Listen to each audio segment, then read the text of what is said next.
Hello guys, magandang gabi sa inyong lahat. Ito ulit si Mike Paduan. Narito ulit tayo sa pinaka-latest sa ating panahon. Ito pa ang weather analysis ngayong araw po ng Lunes hanggang Miyerkules, Mayo 30 hanggang Hunyo 1, 2022. At ito po ang ating Tagalog version. Pinaglilingkod sa inyo ng Typhoon 2000.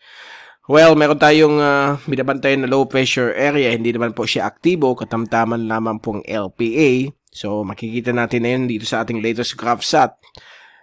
Sa araw na ito hanggang bukas.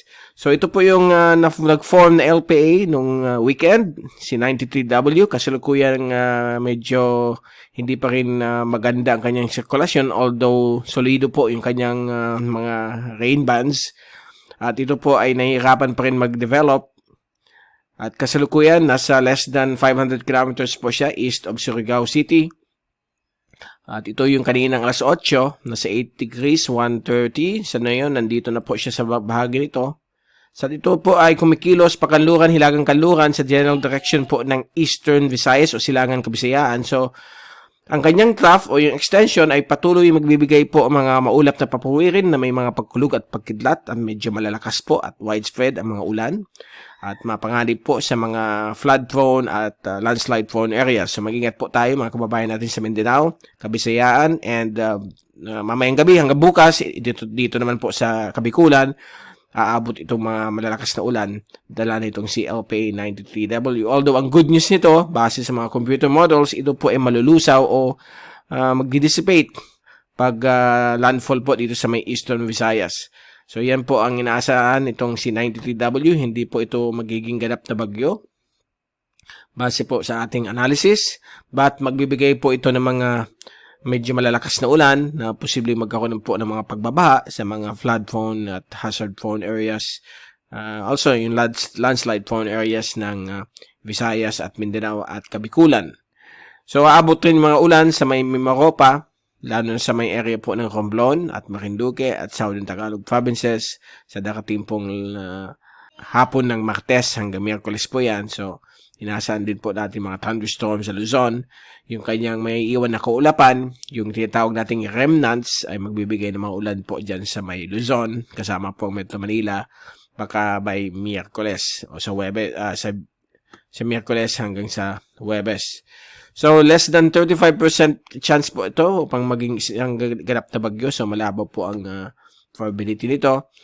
Meron tayong IDCJ po sa labas ng ating bansa hanggang sa may Marshall Islands, across Micronesia. Dito naman po sa may dagat Pilipinas, sa kanluran bahagi nito, kasama po ang dagat China. Katipungan na bahagi ng dagat China, ito po yung hanging habagat. Nagsisimula na po ito at hinihikayat po nitong isang stationary front po dito na frontal system. Tinatawag nating Mayo front na nasa may silangang bahagi po ng China at katimukan bahagi po na isla ng Hapon. At ang habagat ay makaka-apekto po sa Kalayaan Island Group at ibang areas po ng Spratlys. Dito po sa may coastal areas po ng Ilocos region. So expect po na medyo maalon po ang karagatan dito at mapanganib po sa mga malilit na sasakyang pangdagat. At yung mga thunderstorms ay posible pa rin maganap dito sa karagatan po ng West Philippine Sea. So yan po ang ating GraphSat. So ito yung fast animation. So mabilis na kumikilos itong kaulapan itong si LPA93W na posible pa rin magbibigay ng ulan sa Visayas at hanggang sa Kabikulan. Bukas po yan. Dito sa Mindanao, baka unti-unti bubuti na po ang panahon. Although sa hapon ng gabi, nandiyan pa rin mga localized thunderstorms, yung threat ng mga pagkulog at pagkidlat. Ito yung zoom in satellite animation. So makikita po ninyo ang gaano kapal ang kaulapan itong LPA na ito. At yung kanyang extension, halos buong Visayas, ibang portions po ng Kabikulan, at dito po sa northeastern Mindanao ay nakakaranas po ng mga pabugso-bugsong ulan dahil po sa kanyang sirkulasyon. Although hindi masyadong kakabalan po pa rin hindi pa makapal sa Kabikulan, mga mamayang gabi po yan o bukas o magdamag magbibigay po ng ulan. Dito rin po sa may hilagang Mindanao o hilagang silangang Mindanao sa may Caraga region. Okay, at yung forecast sa ulan sa susunod na 3 araw hanggang Huwebes mula sa European model from windy.com. Bukas po ng umaga, inaasahan po mga ulan. Okay, 8 AM bukas. Dito po sa may hilagang bahagi po ng Kanluran at gitnang Kabisayaan, kasama po ang Masbate, Silangan Kabisayaan, lalo na po sa may Samar Leyte area, Bicol Region, yung eastern sections nito, Eastern Albay, Eastern Sorsogon, at ibang areas po ng Kabikulan. So, inaasahan po natin yan, at dito rin po sa Romblon. At pagdating po ng bukas ng hapon, nandiyan pa rin po ang threat ng mga pag-ulan, pagkulog at pagkidlat sa Bicol Region, Northern Panay, Eastern Visayas, Masbate, at Marinduque, Romblon area. While mga localized thunderstorms na po sa ibang bahagi po ng Luzon, kasama po ang Metro Manila, bukas po ng hapon.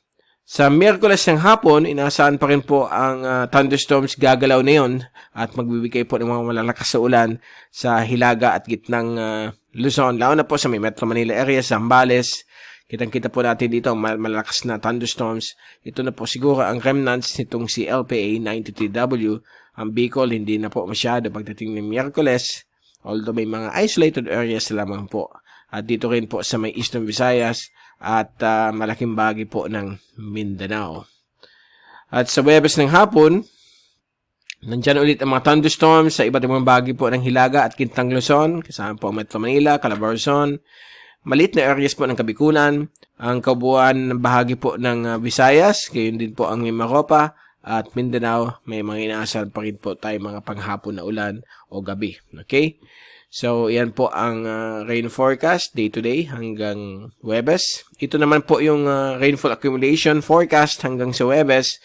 So, inaasahan po natin yung mga ulan na magaganap dala ng LPA ay nakafocus po dito sa may area po ng Northern Carga, sa may Surigao del Norte, Dinagat, Siargao Islands, Leyte, Samar, Masbate, hilagang bahagi po ng gitna at kanluran Visayas, lalo na po sa may Northern Panay, Roa City, sa may Caticlan, Boracay, at dito rin po sa may Romblon. Ang Bicol Region ay mga inaasahan po rin mga pag-ulog at pagkidlat, mga thunderstorms dala na itong extension ni LPA 93W, localized thunderstorms naman po sa may kanluran bahagi po ng Luzon, at posible ang remnants ito ay aabot na po dito hanggang sa Miyerkules at Huwebes. At bago tayong paalam, ito yung wind forecast mula sa European model. Galing rin ito sa windy.com.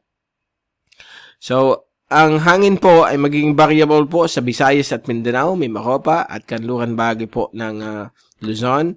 Samantala, katamtaman po na hangin mula sa Timog Silangan ang inaasahan po sa Kabikulan at Eastern Visayas. Samantala, ang LPA ay nalulusaw na po sa may Eastern Visayas bukas po ng hapon.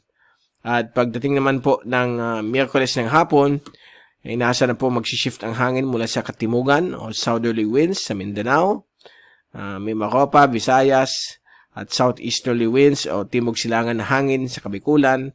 Samantalang ibang bagay ng Luzon ay magiging paiba-iba direction ng hangin, kalmado hanggang variable winds. At sa Huwebes ng hapon ay magiging habagat po ang hangin dito sa may kanluran bahagi po ng Luzon. At dito naman po sa may Sulu Archipelago, Mimaropa, ay magiging southerly o galing sa timog ang hangin.